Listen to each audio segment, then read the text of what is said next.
Hello students, welcome back to my YouTube channel. ನಾನು ನಿಮಗೆ ಇವತ್ತಿನ ವಿಡಿಯೋದಲ್ಲಿ ಕ್ವಾಂಟಿಟೇಟಿವ್ ಟೆಕ್ನಿಕ್ ಈ ಸಬ್ಜೆಕ್ಟ್ನಲ್ಲಿ ಗೇಮ್ ಥಿಯರಿ ಪ್ರಾಬ್ಲಮ್ ಮಾಡಿಸ್ತಾ ಇದ್ದೀನಿ. ಗೇಮ್ ಥಿಯರಿಲಿ ನಿಮಗೆ ಎರಡು ಥರದ ಪ್ರಾಬ್ಲಮನ್ನು ಎಕ್ಸಾಮ್ನಲ್ಲಿ ಕೇಳ್ತಾರೆ. ಒಂದು ಪ್ಯೂರ್ ಸ್ಟ್ರಾಟಜಿ, ಇನ್ನೊಂದು ಮಿಕ್ಸ್ಡ್ ಸ್ಟ್ರಾಟಜಿ. ಪ್ಯೂರ್ ಸ್ಟ್ರಾಟಜಿ ಅಂತಂದರೆ ಏನು, ಮಿಕ್ಸ್ಡ್ ಸ್ಟ್ರಾಟಜಿ ಅಂತಂದರೆ ಏನು ಅಂತ ನಾನು ನಿಮಗೊಂದು ಪ್ರಾಬ್ಲಮ್ ಮಾಡಿ ದೆನ್ ನಾನು ನಿಮಗೆ ತಿಳಿಸ್ತೀನಿ. ಕ್ವಶನ್ ಈ ಥರದಲ್ಲಿದೆ: find the optimum strategy and value of the game from the given information. Question ಈ ಥರದಲ್ಲಿ ಕೊಟ್ಟಿದ್ದಾರೆ. ಪ್ಲೇಯರ್ ಎ ಕೊಟ್ಟಿದ್ದಾರೆ. ಪ್ಲೇಯರ್ ಎಗೆ 3 ಆಲ್ಟರ್ನೇಟಿವ್ಸ್ ಇದೆ, ಪ್ಲೇಯರ್ ಬಿಗೂ 3 ಆಲ್ಟರ್ನೇಟಿವ್ಸ್ ಇದೆ. ನೀವು ವ್ಯಾಲ್ಯೂ ಆಫ್ ದ ಗೇಮನ್ನು ಫೈಂಡ್ ಔಟ್ ಮಾಡಬೇಕು. ಹಾಗೆ ಈಚ್ ಪ್ಲೇಯರ್ಸಿಗೆ ಆಪ್ಟಿಮಮ್ ಸ್ಟ್ರಾಟಜಿ ಏನು ಅನ್ನೋದನ್ನು ಫೈಂಡ್ ಔಟ್ ಮಾಡಬೇಕು. ಮಿನಿಮ್ಯಾಕ್ಸ್ ಮ್ಯಾಕ್ಸಿಮಿನ್ ಪ್ರಿನ್ಸಿಪಲನ್ನು ಯೂಸ್ ಮಾಡಿಕೊಂಡು ನೀವು ಸೊಲ್ಯೂಷನನ್ನು ಮಾಡಬೇಕು. ಸೊ ಸೊಲ್ಯೂಷನ್ ಮಾಡಬೇಕಾದ್ರೆ ಎರಡು ಥರ ಕೇಳ್ತಾರೆ. ಒಂದು ಮಿನಿಮ್ಯಾಕ್ಸ್ ಮ್ಯಾಕ್ಸಿಮಿನ್ ಪ್ರಿನ್ಸಿಪಲ್, ಇನ್ನೊಂದು ಡಾಮಿನೆನ್ಸ್ ಮೆಥಡ್ ಅಂತ. ಯಾವ ಮೆಥಡಲ್ಲಿ ಕೇಳಿದ್ದಾರೆ ಅಂತ ನೋಡ್ಕೊಳ್ಬೇಕು. ಈ ಕ್ವಶನಲ್ಲಿ ಕೇಳಿರುವಂಥದ್ದು ಮಿನಿಮ್ಯಾಕ್ಸ್ ಮ್ಯಾಕ್ಸಿಮಿನ್ ಪ್ರಿನ್ಸಿಪಲ್. ತುಂಬಾ ಈಸಿ ಸೊಲ್ಯೂಷನ್ ಮಾಡುವಂಥದ್ದು. ಅಲ್ಲಿ ಕ್ವಶನಲ್ಲಿ ಏನು ಕೊಟ್ಟಿದ್ರು ಆಸ್ ಇಟ್ ಈಸ್ ನಾನು ಹಾಗೆ ಬರ್ಕೊಂಡಿದ್ದೀನಿ. ಫಸ್ಟು ನಾವಿಲ್ಲಿ ಸೊಲ್ಯೂಷನ್ ಮಾಡಬೇಕಾದ್ರೆ ರೋ ಮಿನಿಮಮ್ ಅನ್ನು ಫೈಂಡ್ ಔಟ್ ಮಾಡ್ಕೊಳ್ಬೇಕು. ರೋ ಮಿನಿಮಮ್ ಅಂತಂದರೆ ಈಚ್ ರೋ ಅಲ್ಲಿ ಲೀಸ್ಟ್ ಇರೋ ಅಂಥ ನಂಬರ್. ನೋಡಿ, ಫಸ್ಟ್ ರೋ ನೋಡಿ, ರೋ ಅಂತಂದರೆ ಹೀಗೆ ಅಡ್ಡ ನೋಡಬೇಕು, ಕಾಲಮ್ ಅಂತಂದರೆ ಹೀಗೆ ಉದ್ದ. ಫಸ್ಟ್ ರೋ ಅಲ್ಲಿ 25 ಇದೆ, 10 ಇದೆ, 23 ಇದೆ. ಇವಿಷ್ಟರಲ್ಲಿ ಮಿನಿಮಮ್ ವ್ಯಾಲ್ಯೂ ಕಮ್ಮಿ ಇರೋದು ಯಾವುದು? 25, 10, 23ರಲ್ಲಿ ಲೀಸ್ಟ್ ಇರೋದು 10. ದೆನ್ 30, 40, 39 ಇದೆ. ಇವಿಷ್ಟರಲ್ಲಿ ಲೀಸ್ಟ್ ಇರೋದು ಯಾವುದು? ಇವಿಷ್ಟರಲ್ಲಿ ಕಮ್ಮಿ ಇರೋದು ಯಾವುದು? 30. ನೆಕ್ಸ್ಟ್ 15, 20, 30 ಇವಿಷ್ಟರಲ್ಲಿ ಲೀಸ್ಟ್ ಇರೋದು ಯಾವುದು ಅಂತಂದರೆ 15. ನಾವೀಗ ರೋ ಮಿನಿಮಮನ್ನು ಫೈಂಡ್ ಔಟ್ ಮಾಡ್ಕೊಂಡಾಯಿತು. ರೋ ಮಿನಿಮಮ್ ಅಂತಂದರೆ ಈಚ್ ರೋ ಅಲ್ಲಿ ಕಮ್ಮಿ ಇರೋಂಥ ವ್ಯಾಲ್ಯೂಸನ್ನು ಬರ್ಕೊಳ್ಬೇಕು. ದೆನ್ ಕಾಲಮ್ ಮ್ಯಾಕ್ಸಿಮಮನ್ನು ಫೈಂಡ್ ಔಟ್ ಮಾಡಬೇಕು. ಕಾಲಮ್ ಅಂತಂದರೆ ಹೀಗೆ ಉದ್ದ ಹಾರಿಜಾಂಟಲ್ ನೋಡಬೇಕು, ವರ್ಟಿಕಲ್ ನೋಡಬೇಕು. ಕಾಲಮ್ ಮ್ಯಾಕ್ಸಿಮಮ್ ಅಂತಂದರೆ ಫಸ್ಟ್ ಕಾಲಮ್ನಲ್ಲಿ ಮ್ಯಾಕ್ಸಿಮಮ್ ವ್ಯಾಲ್ಯೂ ಎಷ್ಟು? 25, 30, 15 ಇವಿಷ್ಟರಲ್ಲಿ ಮ್ಯಾಕ್ಸಿಮಮ್ ಎಷ್ಟು? 30. ನೆಕ್ಸ್ಟ್ ಸೆಕೆಂಡ್ ಕಾಲಮ್ನಲ್ಲಿ ಮ್ಯಾಕ್ಸಿಮಮ್ ಎಷ್ಟು? 10, 40, 20 ಇವಿಷ್ಟರಲ್ಲಿ ಮ್ಯಾಕ್ಸಿಮಮ್ ಎಷ್ಟು?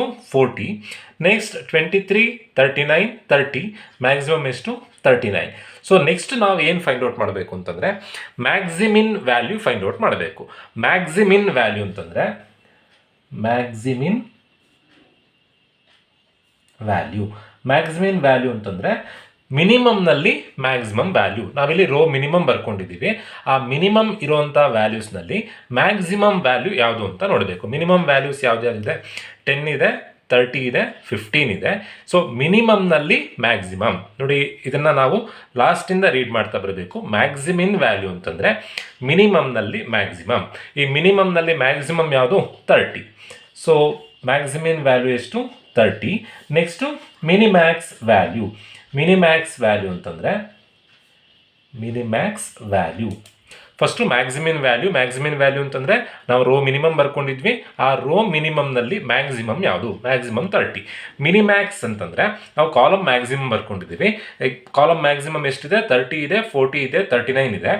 ಮ್ಯಾಕ್ಸಿಮಮ್ನಲ್ಲಿ ಮಿನಿಮಮ್ ವ್ಯಾಲ್ಯೂ, ಮ್ಯಾಕ್ಸಿಮಮ್ ಇರೋದು 30, 40, 39 ಇದೆ. ಇದರಲ್ಲಿ ಮಿನಿಮಮ್ ವ್ಯಾಲ್ಯೂ ಎಷ್ಟು? Minimum value 30. ಸೊ ಮಿನಿಮ್ಯಾಕ್ಸ್ ವ್ಯಾಲ್ಯೂ ಎಷ್ಟು ಅಂತಂದರೆ 30. ನೋಡಿ, ಇದಕ್ಕೆ ಯಾವಾಗಲೂ ಮ್ಯಾಕ್ಸಿಮಿನ್ ವ್ಯಾಲ್ಯೂ ಮತ್ತು ಮಿನಿಮ್ಯಾಕ್ಸ್ ವ್ಯಾಲ್ಯೂ ಈಕ್ವಲ್ ಇರಬೇಕು. 30, 30 ಈಕ್ವಲ್ ಇದೆ. ಈಕ್ವಲ್ ಇದ್ದರೆ ಅದಕ್ಕೆ ನಾವು ಪ್ಯೂರ್ ಸ್ಟ್ರಾಟಜಿ ಪ್ರಾಬ್ಲಮ್ ಅಂತ ಅಂತೀವಿ. ಈಕ್ವಲ್ ಇಲ್ಲ ಅಂತಂದರೆ ಅದಕ್ಕೆ ಮಿಕ್ಸ್ಡ್ ಸ್ಟ್ರಾಟಜಿ ಪ್ರಾಬ್ಲಮ್ ಅಂತ ಅಂತೀವಿ. ಸೊ ಮಿಕ್ಸ್ಡ್ ಸ್ಟ್ರಾಟಜಿ ಪ್ರಾಬ್ಲಮ್ನಲ್ಲಿ ಕೆಲವೊಂದು ಬೇರೆ ಪ್ರೊಸೀಜರ್ಸನ್ನು ನೀವು ಫಾಲೋ ಮಾಡಬೇಕಾಗುತ್ತೆ. ಇದು pure strategy problem, simple problem. Maximin value ಎಷ್ಟು? Maximin value 30, minimax value 30. Maximin value ಅಂತಂದರೆ ಏನು? ಮಿನಿಮಮ್ಮಲ್ಲಿ ಮ್ಯಾಕ್ಸಿಮಮ್ ವ್ಯಾಲ್ಯೂ. ಮಿನಿಮಮ್ಮಲ್ಲಿ ಮ್ಯಾಕ್ಸಿಮಮ್ ಎಷ್ಟು? 30. ಮಿನಿಮ್ಯಾಕ್ಸ್ ವ್ಯಾಲ್ಯೂ ಅಂತಂದರೆ ಮ್ಯಾಕ್ಸಿಮಮ್ಮಲ್ಲಿ ಮಿನಿಮಮ್ ವ್ಯಾಲ್ಯೂ. ಮ್ಯಾಕ್ಸಿಮಮ್ಮಲ್ಲಿ ಮಿನಿಮಮ್ ವ್ಯಾಲ್ಯೂ ಎಷ್ಟು? 30. Therefore value of the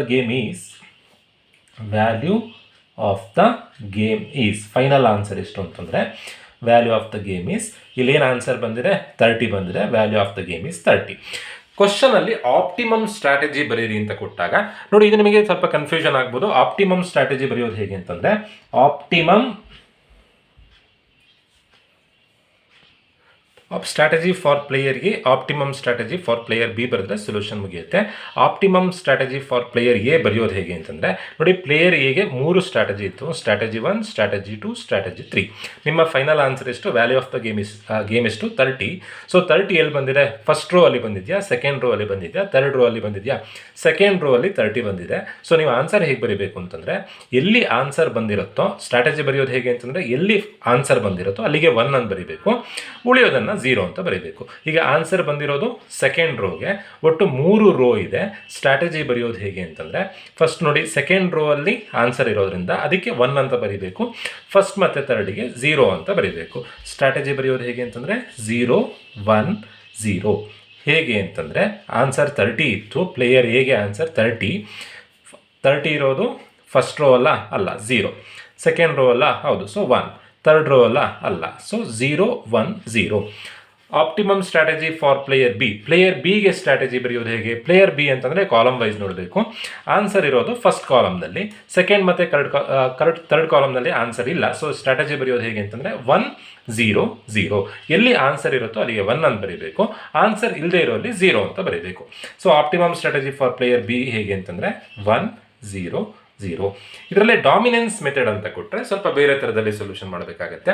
hope ಎಲ್ರಿಗೂ ಈ ಪ್ರಾಬ್ಲಮ್ ಅರ್ಥ ಆಗಿದೆ ಅಂತ ಅಂದ್ಕೊಳ್ತಾ ವಿಡಿಯೋ ಮುಗಿಸ್ತಾ ಇದ್ದೀನಿ. Thank you.